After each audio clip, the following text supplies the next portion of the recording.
I just got done watching the finale to Halloween titled Halloween Ends. As a massive Michael Myers fan, at least from the original Halloween movie, and I loved the 2018 version. Halloween Kills left me with a lot to desire. I definitely wanted more from that. I'm very sad to say that I left this movie disappointed and finding a lot of problems with Halloween Ends in general, and I don't think this is the giant conclusion that they truly wanted, because Halloween Ends is the saga of Michael Myers and Laurie Strode coming to a spine-chilling climax in this final installment of this brand new trilogy. It's once again written and directed by David Gordon Green, and it stars the likes of Jamie Lee Curtis, Kyle Richards, Andy Mitchak, Will Patton, and of course Rowan Campbell as the new character Corey, which we're going to talk about. Now, this is a non-spoiler review, so if you are very excited for this movie, you are safe. I'm not going to spoil this movie. I'm not going to dive into any character deaths or any big moments that happen to be in here, because that's up for you to decide and really find out for yourself. But if you are new and you like talking movies, make sure to hit that like and subscribe button, as well as comment down below your guys' thoughts. I am going to be doing a ranking of the brand new Halloween trilogy this weekend, so look forward to that.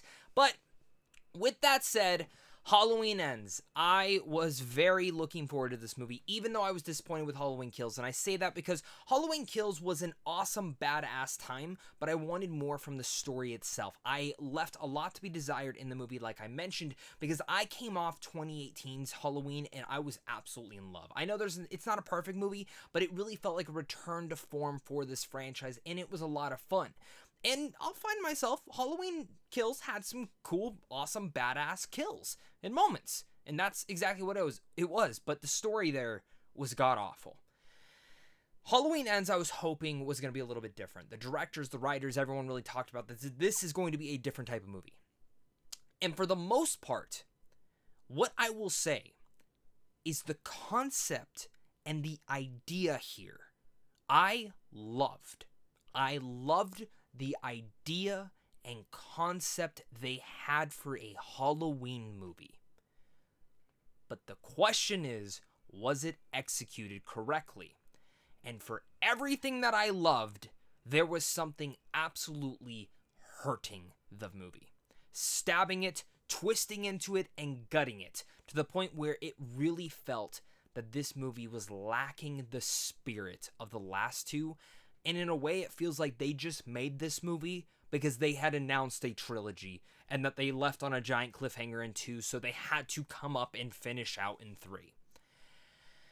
And it sucks to say the least, because I think this movie absolutely deserved better. And as much as I loved this idea, like I love the idea and concept of this, because the synopsis really does not dive into a lot of what the story is about, I just sat there going, what the hell is this at times? With every movie review, I do like talking about the pros, so I do want to start off with that, of course. Flat out, first off, brand new newcomer, Rowan Campbell, who plays Corey in here. Corey is barely featured in any of the marketing. There is a specific reason to there. There's a lot to his character in here, and I would actually say, in fact, that he probably has the most featured screen time in here. Now, I'm probably wrong by that, just because I'm bad at math and everything of that, but really looking back at the movie, I remember more sequences with him than I do Laurie Strode in here, which might piss off some people. But everything that they were trying to do with this character, I found, again, I like the concept. I like the idea of this character, and I think his performance is really well done. Specifically in the first 20 minutes, they really set this character up and set up the events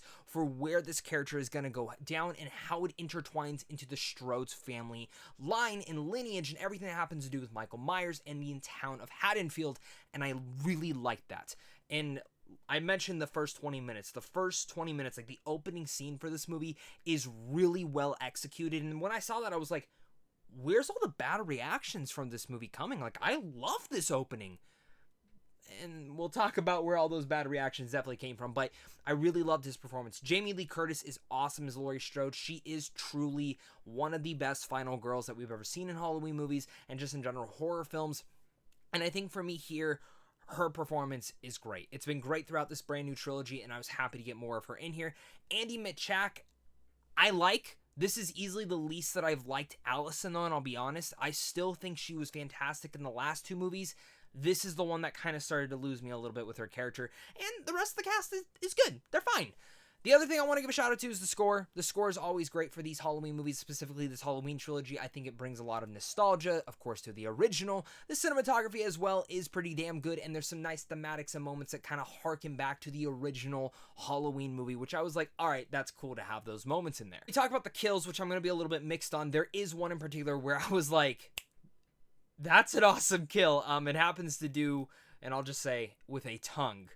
You'll see exactly what I'm talking about when you see it, but it was something else. The actual final battle or final showdown, I guess, between Michael and Laurie, that the teasers, the posters, everything has been leading up to in this is good. I liked it. I still prefer 2018's kind of build up in that entire finale, and honestly, personally, I'll probably just like watch the original Halloween and then watch that, and that'll be it for me. I don't really need to follow any more of those characters. That'll kind of be my more definitive ending if I'm being completely honest with you. But I do like the final fight in here, and I think Laurie and Michael, like, just that entire build up to it was good. Like, there was good action in that scene. Let's talk about my issues now. Because as all those things that I liked, there's something I didn't like about it. And I think one of the big things when you do go to a horror movie like this is you build up anticipation, scares, jump scares. This movie had none of that.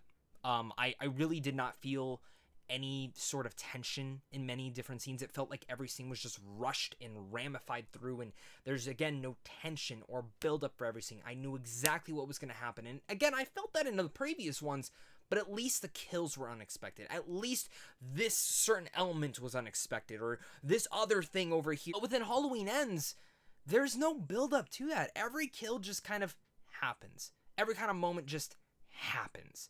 And you see it from a mile away. And you can say that for a lot of horror movies, specifically even in this franchise, but there's just something that's off about this. It feels all rushed. Even though this is the longest movie in this brand new trilogy, it feels longer than that. And that sucks to have that and be able to say that, yeah, one of the biggest problems of your new horror movie, your big new Halloween movie, is that it just feels rushed, like they're just trying to get to the ending of this. And plus, it also feels like they don't have enough story to be told in here. It feels that they had this great idea that's not executed. And I can't talk totally about the concept just because it is a massive spoiler, but it does center around that character, Corey. And while I like the performance and I like the concept, I mentioned that I did not like the execution of it. And the reason I didn't like that is because it does feel like from 2018, they had no idea where this trilogy was going, and they were just writing it to write it. Corey's character should have been in the last two movies. And I cannot emphasize that enough. That is the biggest issue with this movie. Because there is no buildup, there is no anticipation, and to everything that you learn about this character, as well as his relationship that may form in between the Strode family, there's no chemistry between any of them. And I really did not like that section of the movie. It felt cringy, and in general, it just felt reduced. And it reduced a lot of characters, specifically Allison, who I loved in the last two Halloween movies. But in this movie, again, reduced, hurt, and it hurts her character. And again, there's a lot to come off Halloween Kills, specifically because her mother died in the last one. So there's elements to touch in there, and they never do. They never touch on it. It's so basic, and there's so much more you could have done with that storyline. Again, I'll circle back around. My biggest problem is that there was no direction from 2018 all the way to this one, and it really feels that Halloween Kills was just there to be that filler section. And I feel like you could have mixed the storyline in Halloween Kills and mixed it with Halloween Ends, and absolutely Corey should have been introduced in 2018, even if it was a minor character, just so we could start to get to know him. Because once he's introduced in here, I didn't have too much feelings for him besides the performance, which was very well done. And that's just, it really just comes down to planning. And again, what they try to settle on in this movie, I can't express enough how much I love the concept. And I'm going to say that so many times, but the execution was bad on that part. And if you're trying to set it up in this movie, you're trying to set up a lot in one movie, and it doesn't work completely. I only talked about one kill that I liked. I mentioned, this movie feels rushed.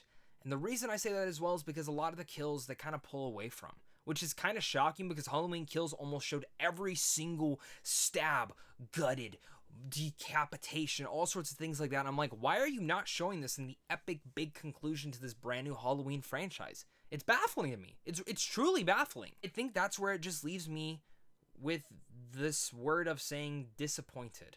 I'm disappointed in this Halloween trilogy. 2018 kicked off a grand spanking awesome new trilogy. Halloween Kills disappointed me, and I definitely wanted more from it. And Halloween Ends just ends in a that's it. A great concept that I loved. I love the idea of this. And I've actually always thought what they tried to do in this movie, I was like, oh shit, in 2018, like you could have done this, this, and this, and still got into that realm. But it never earned its reasoning. It never earned its development. And I can find some enjoyment in this movie for sure. Like, I can find enjoyment in every single Halloween movie. But I always leave frustrated. And a lot of the really bad ones, and specifically this one, which I don't think is one of the worst ones, but I left unsatisfied. And even to the big finale fight between them both, there was no build-up. There's no anticipation. Everything just feels rushed to the ending, and it just kind of just ends. This is a very baffling ending, and it's definitely hard to talk about without getting into spoilers, but I think Halloween Ends is going to be a movie that fans are going to be depicting and discussing for a while, and I think a lot of people will probably just find themselves mixed in it in the middle of the day. They'll go, that was a really cool idea that's just not executed completely, and it leaves a huge, glaring problem throughout the entire movie, and that's where I just have to say that Halloween Ends was not for me, and with all that said, I'm going to give this film a D. Disappoints me that I have to give this movie such a low score, but I'm definitely excited to see your guys' thoughts down below. If you disagree with me, please let me know. And of course, guys, until next time, stay classy.